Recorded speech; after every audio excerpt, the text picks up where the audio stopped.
Você acredita que, aí é uma opinião mesmo, mas igrejas que a gente tem hoje, tipo, sei lá, às vezes a igreja tem 15 anos e tem 80 pessoas. Ok.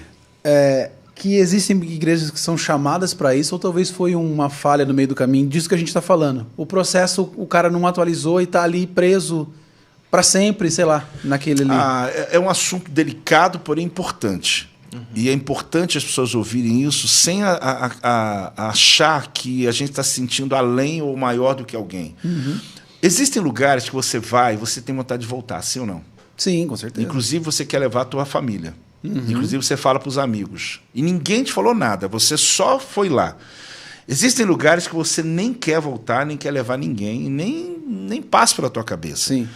Que vento é esse que sopra em alguns lugares e outros lugares não sopram? Sendo que a Bíblia fala naquela conversa séria, até eu vou sair, mas vou voltar no assunto, tá?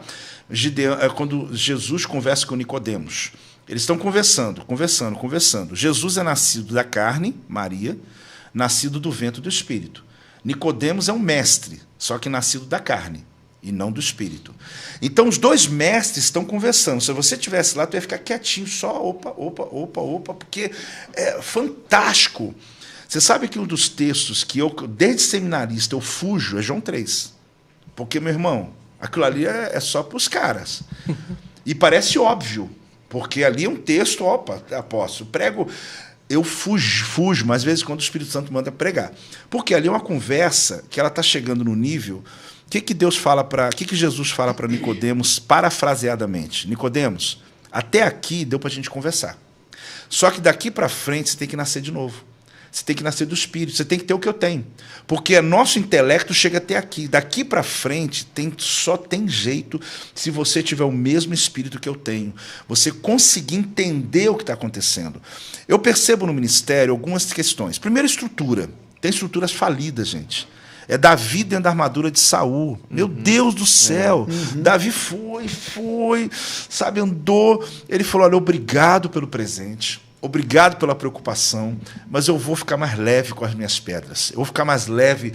Então, eu diria que algumas pessoas, elas realmente sofrem, porque tem muitas pessoas ótimas dentro de estruturas que são pesadas. Então, a gente não pode chegar aquele cara, não é ele. Ele está numa estrutura antiga, que quem está mantendo se sente protegido. Porque se eu mantenho aquela estrutura daquela administração, funcionou assim, só que não vai suportar mais tempo. É uma estrela que você está vendo que está brilhando, mas já morreu há muito tempo. Só está o eco do brilho. E outra coisa, aí entra o líder. O líder, quando está numa estrutura pesada, ele faz um movimento de 2 anos, aquela igreja explode. Só que, de repente, vem uma projeção e diz assim, olha, você vai ser transferido para tal lugar. Eu nunca consegui entender isso. Nossa, eu vi muito Eu isso. nunca consegui entender Muito, isso. Até me muito, desculpe muito. que eu estou falando aqui, eu não estou falando mal de ninguém. Eu estou fazendo uma análise da realidade que vivo. Eu sou pastor há 34 anos. Então, eu fico pensando, é muito campeão esses caras, porque eles conseguem sair daqui, se reinventar aqui, se reinventar ali, se reinventar ali. Mas o filho sofre muito. A família, a estrutura, aquela igreja se apaixonou pelo líder. Os órfãos daquela igreja Ele agora. está indo embora, então agora está chegando o outro, e o outro é rejeitado no início, ele é o cara bom também. Então, essa estrutura é muito difícil. Por quê? Como que você me pede para construir um projeto, apaixonado como eu sou, sabendo que daqui a 2 anos pode ser que eu vou embora dessa igreja? Sim. Meu irmão, por mais que eu seja cuidadoso, amo Jesus, faço por ele, eu não vou ter a mesma disposição para trabalhar. Porque eu vou construir algo para outro depois chegar. Então, agora, tirando essa parte, existem líderes que começaram coisas na alma. Pelo amor de Deus. Não estava dando certo aqui, fui mandado embora, comecei uma igreja. Eu estava aqui, Deus falou comigo e abri uma igreja na esquina da outra, com a mesma proposta que estava aqui. Eu não entendo a pessoa que sai de um lugar e ele faz exatamente do lugar que ele saiu, ele põe tudo igual, falando mal de onde ele saiu. Então a gente começa a perceber que é um assunto vasto, que é a questão da divisão, Nossa, Deus do e que céu. causa um problema caótico no Brasil, de tantos lugarzinhos abertos que é tamanho de uma célula e que o indivíduo fica ali no poder da alma, gente. Pelo amor de Deus. Ele está ali para provar uma coisa para alguém e não vai suportar. Ele está ali porque deu errado em outro lugar, ele está indo dando certo, ele está achando que vai dar certo ali. Gente, ministério é coisa muito séria. Ele vai não só não suportar, como vai enfermar o filho. Ele vai causar um problema com o casamento. Ele vai entrar numa furada. Não tem as manhas, não entra, meu irmão. Sem não instrução entra. do profissional. Porque ele está entrando. Você sabe aquela paráfrase de Babel e Betel? Já contei para vocês ou não?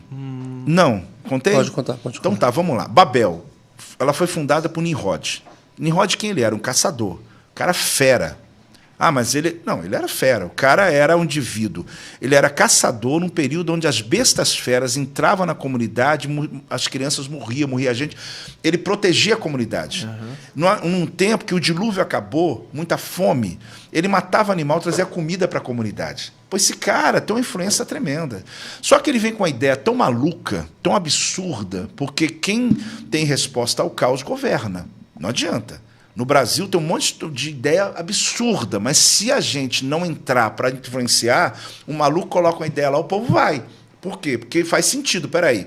Se vier um dilúvio de novo, eu vou ficar uma torre tão alta que a gente vai se proteger lá. Improvável. Só que ele era o único que teve uma resposta pós-dilúvio, construiu a Babel. A Babel é um portal para Deus, está lá. Deus vem, confunde, deixou a trindade toda. Teve que confundir porque o projeto era bom. Por que bom? Porque era um projeto que envolveu uma multidão de pessoas no Vale de Sinar, a Babilônia futura, que eu chamo da grande armadilha. Ele era um caçador, cara. Ele fez uma armadilha para atrair o mundo para aquele ambiente. A Babilônia no futuro tinha 100 portas de bronze e os cativos ficavam soltos dentro. Soltos dentro. Só uma parte, né? Jerusalém é um reino que tem 12 portas abertas. A Babilônia é um império que tem 100 portas fechadas. Por isso ele tirou você do império e levou para o reino. Por isso que você está num ambiente onde você não pode estar numa igreja, uma estrutura que tem portas fechadas. Mas voltando ali, porque eu quero falar de Babel e Betel. Quando termina aquele projeto, a Babilônia vem, tem outra história lá, a Jacó tem uma visão. Anjos subindo, e para bugar alguém aqui, outros anjos descendo. Não foi os mesmos que subiram, os mesmos que desceram. Estava mudando a patente de anjos sobre Jacó, porque ele estava entrando em outro território chamado Padã Arã. E anjos obedecem territórios. Eles não entram, assim como o mundo espiritual obedece. Ali, então, quando ele tem aquela visão de um outro lugar no mesmo lugar, o que é um outro lugar no mesmo lugar? O Senhor está aqui e eu não sabia. O Senhor está aqui, eu não sabia. Ele está num ambiente onde não é a minha tese, mas os rabinos acreditam que é o mesmo lugar que Abraão subiu para poder sacrificar Isaac. E que desde aquele dia Deus estava esperando Jacó chegar ali. Aí a questão se é ou não é, não importa para mim, porque os rabinos sempre trazem os grandes acontecimentos para Moriá. Tudo a Bíblia vai para lá, eles empurram para lá. Não tem problema. A grande questão é que Deus falou o quê? Quando os anjos subiram e desceram, ele falou, isso aqui vai ser Betel. O que é Betel? Resposta a Babel. Porque Babel são projetos que nascem da terra para o céu. Isso é Babel. Betel é projeto que nasce do céu para a terra.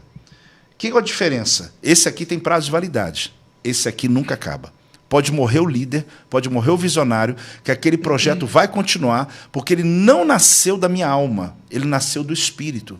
Então, por que algumas igrejas não é uma resposta definitiva? É uma das respostas. Elas não conseguem suportar o tempo. Por quê? Porque elas nasceram de um projeto humano, de um projeto inteligente. Uma ideia inteligente não é a ideia de Deus. Ela pode ser uma ideia muito inteligente, mas não significa que foi uma ideia de Deus. Então eu reúno as pessoas e dou aquela ideia inteligente, as pessoas falam, é isso que eu estava esperando para a minha vida. Aí a frustração vem. Você sabe que igreja, Joel 2:20 agora, né? Eu falando. Nem sei qual texto é Joel. Digo de mim mesmo. Igreja só pode ser chamada de igreja depois de 3 anos de vida.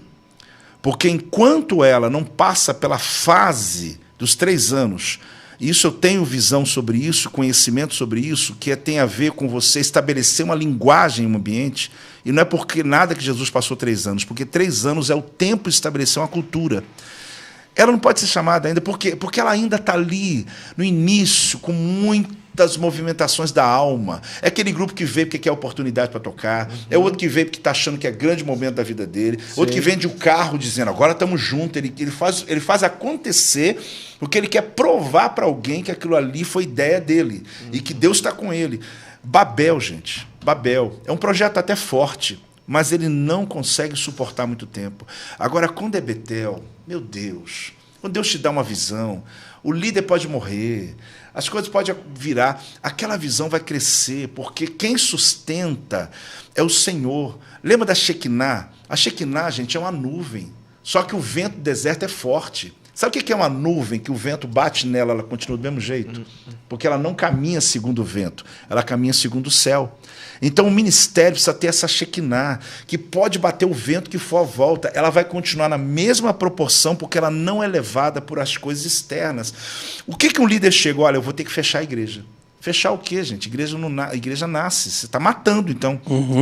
Ah, mas eu tenho que fechar por quê? Porque eu fiz um projeto, investi não sei quantos R$1.000, vendi meu carro, fiz tudo na alma.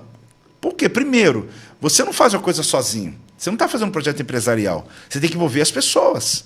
Um dia eu cheguei para um líder que estava tendo uma sangria muito grande na sede. Porque ele abriu várias várias igrejas, e ele investiu nessas igrejas. E deu a chave para cada pastor. E deu a chave. Todos eles, 3, 4 anos, dependia da sede ainda. E eu falei, vai ficar 10 anos assim ainda. Ele, por quê? Eu falei, meu irmão, porque você entregou a igreja pronta. A não ser que você tenha uma franquia de igreja. É diferente. É diferente. Tem ministério que tem. Não é nenhuma crítica, não. Porque para alguns eles são fera. Funciona. Ele tem igreja que abre durante o dia, é comércio, ele coloca o pastor ali trabalhando e ele tem uma meta para alcançar. Essas aí funcionam. Mas para nós que somos do reino, é difícil isso aí. Por quê? Porque uma igreja nasce onde as pessoas do lugar começam a dar oferta. Elas que trabalham a realidade. Quando você abre com o dinheiro deles, meu irmão, eles já nascem independentes. Eles já nascem sabendo que eles vão romper. Agora, quando eu vou dando chá para cada um, isso é minha tese, e já vi isso acontecer muito. O que acontece com aquela igreja? Ela nunca vai ter vida própria, porque ela vai dizer, não, papai e mamãe vão mandar dinheiro para mim. E aí são 2 aspectos do ministério. É o Bruno chegar para mim e falar assim, apóstolo, Deus me está queimando meu coração, tem uma região aqui, uma roça, um lugar, eu quero abrir ali uma igreja X ali, tal. Eu falo, Bruno, eu vou orar, hein, cara. Já faço ainda uma valorizada. Eu vou orar, vou pensar se você vai mesmo. Amanhã eu ligo para ele e falo, cara, eu vou te liberar. Ele começa o ministério lá. Deu ruim. Está 1 ano, tem 10 pessoas. Eu ligo, como é que está aí? Apóstolo, fica tranquilo, vai dar certo. Sabe por quê? Porque ele está querendo me convencer da visão que ele teve que vai dar certo. Agora eu chego assim, Bruno, vou te mandar para tal cidade. O senhor está me mandando? Vou te mandar. Dá 1 ano lá. Como é que está aí? Rapaz, está tudo errado. Quem falou para você que eu estava aqui, Deus mandou eu vir para cá? Ele vai transferir para mim. Ele vai falar, eu acho que eu tenho que ir embora. Ou então me manda um dinheiro tal. Por quê? Porque eu estou enviando alguém que ele não tem a visão clara do que Deus tinha na vida dele. Agora, quando alguém vem com uma chama para um lugar, meu irmão, dá certo. Então, muita igreja não sustenta porque a visão não é plena. Ela estava mais na alma, Babel, do que Betel. Não se sintam ofendidos aí quem está ouvindo. Mas eu já fechei igreja. Por isso que eu estou falando. Eu já tive igreja que eu abri, eu tive que fechar. E, Bruno, pessoal, é angustiante você chegar diante daquelas ovelhas e dizer, gente, nós vamos ter que parar. Porque a gente não suporta pagar, a igreja não rompe, e nessa hora não tem desculpa para dar. Você assume a responsabilidade, autorresponsabilidade, as pessoas ficam tristes com você, mas eu já tive. Por quê? Porque eu abri uma, já abri outra. Eu cuidava de 2 igrejas juntas. Chegou um dia que eu falei, vai morrer uma. Ou eu vou morrer. E eu, apaixonado pelo ministério, não tinha esse entendimento que hoje eu tenho, eu tive que abrir mão de uma igreja para ficar com Volta Redonda. Foi lá atrás isso. E no processo eu tive outras perdas. Então, eu diria que hoje eu tenho a experiência não por ler, por ter vivido na prática e as perdas que eu sofri. Muito bom, meu Deus. Ministério, acho que você podia investir nisso. Sim. Começar a pregar sobre. Sim. Tem futuro, hein? Eu já tenho feito. Futuro. Eu já tenho feito, já. Eu já tenho feito.